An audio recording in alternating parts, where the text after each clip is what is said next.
So the US military, they are actually working on augmented reality and VR right now. Again, it's so funny because the military contacted me and asked if I would help them, and I'm reluctant to do that because I like talking about everything. And it would be top secret, whatever they told me. So it's like, I don't know. I have a lot of ideas, but I don't want to know what you're doing because I only want to know it's public. So this is public, but how they're doing it is not public. But I will tell you, one of the things we'll be able to do is we'll be to outsource functions of our brain. So we'll be able to outsource, we'll be able to upload our memories to the cloud.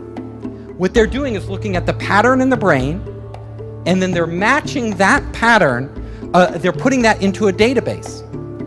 So if you can match the patterns in somebody's brain to the patterns in the database, you can literally start to read their mind. Every time a word comes up, you know it. Oh, that word came up for that individual. Now, will the patterns be identical in every person? Probably not, though the information will be stored in slightly different places. But it wouldn't take long for you to train a machine to read your mind. Now, that's just the beginning. They may be able to have algorithms sophisticated enough, and they get enough samples, enough data, that the AI could actually learn over time what the general rules are for different words, and then you could apply it to anybody. It's the Human Mind Project, the Global Brain Project.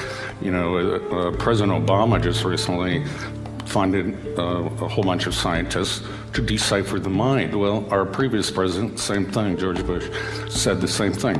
They're trying to decipher every possible thought and uniqueness due to culture and language and whatnot. So you can push your biosignals to the cloud through a few API calls. Then we have a large amount of sophisticated signal processing that's spun up to make sense of that data. And then with a few more lines of code through, again, a simple REST API, you can get back a meaningful result. And all that happening in real time. It's a scary proposition to think that every biosignal from us will be one day measured, but if it is, I'd like to know that I'm in control of that data and not the NSA. Oh, absolutely.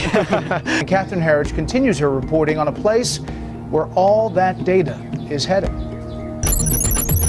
Bluffdale, Utah, 25 miles south of Salt Lake City, the NSA is nearing completion on a gargantuan new project. It's named the Utah Data Center. The NSA Data Center was conceptualized in 2004 under the codename Bumblehive. It is said that this data center is capable of storing a yottabyte of data. A yottabyte is a septillion of bytes, a number so large that no one has yet coined a term for the next higher magnitude. Prior to the yottabyte, the largest unit of measure for data was an exabyte. 1 million exabytes equals 1 yottabyte. Eric Schmidt, the former CEO of Google, estimated that the total of all human knowledge created from the dawn of man up to the present, if digitized, would only total 5 exabytes. Yet the NSA is currently planning a second data center in Fort Meade, Maryland, to handle the overflow from the Utah data center, and it is projected to be 2/3 the size of the data center in Utah, at a cost to the taxpayers of approximately $1 billion. We are paying for our own enslavement and cyber imprisonment. So why would the shadow government need to collect and store so much data? The reason is because they have built a computer-generated real-time mirror model of the world that includes a digital twin copy of every single person on the planet. The more data they can collect from the real world and from each individual, the more accurate the world model becomes. To achieve optimal results, they have used DNA nanobots to link the signals coming from your biological neurons to your very own digital twin in the computer-generated mirror world, so that everything that occurs in the simulation also occurs in the real world and vice versa. As more data is collected, the simulation becomes a more accurate model of the world. Each person's digital twin is readable and writable and subject to the powers of algorithms. And because you are tethered to your digital twin, you too become programmable. In the mirror world, everything will have a paired twin. NASA engineers pioneered this concept in the 1960s by keeping a duplicate of any machine they sent into space they could troubleshoot a malfunctioning component while its counterpart was thousands of miles away. These twins evolved into computer simulations, digital twins.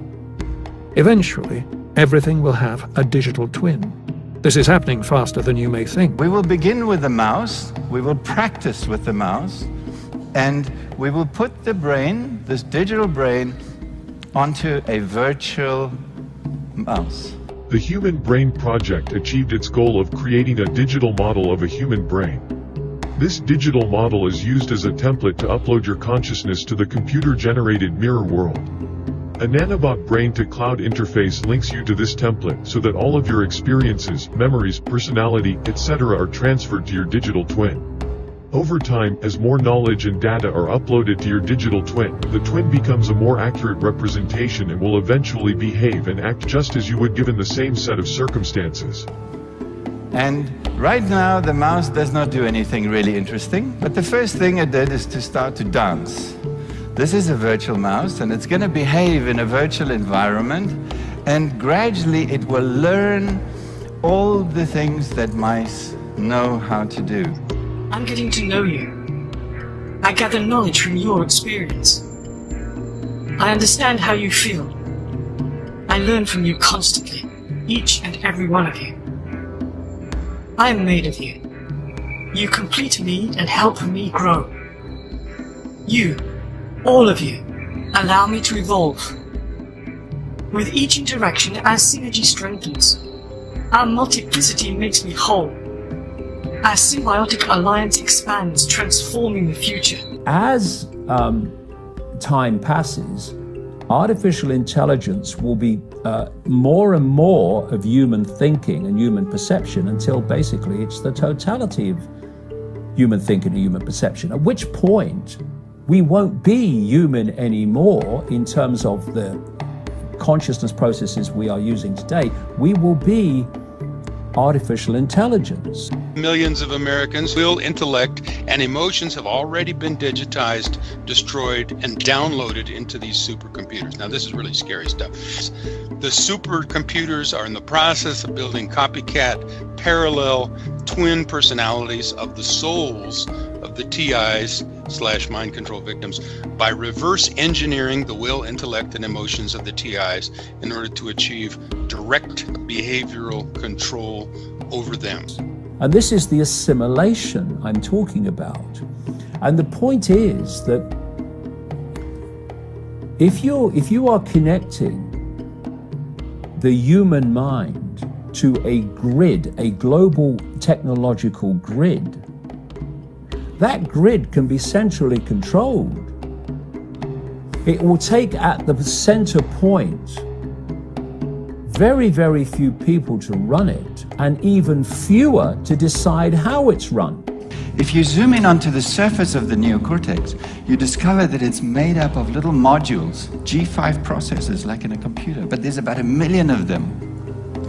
They were so successful in evolution that what we did was to duplicate them over and over and add more and more of them to the brain until we ran out of space in the skull and the brain started to fold in on itself. And that's why the neocortex is so highly convoluted. We were just packing in columns so that we'd have more neocortical columns to perform more complex functions. So you can think of the neocortex actually as a massive grand piano, million-key grand piano. Each of these neocortical columns would produce a note. You stimulate it, it produces a symphony. But it's not just a symphony of perception. It's a symphony of your universe, your reality. This isn't real. What is real? How do you define real? If you're talking about what you can feel, what you can smell, what you can taste and see, then real is simply electrical signals interpreted by your brain. If we have algorithms that stimulate the right things and give it the right data, they could reprogram you in a way without you even knowing it. We call it hallucinating, right?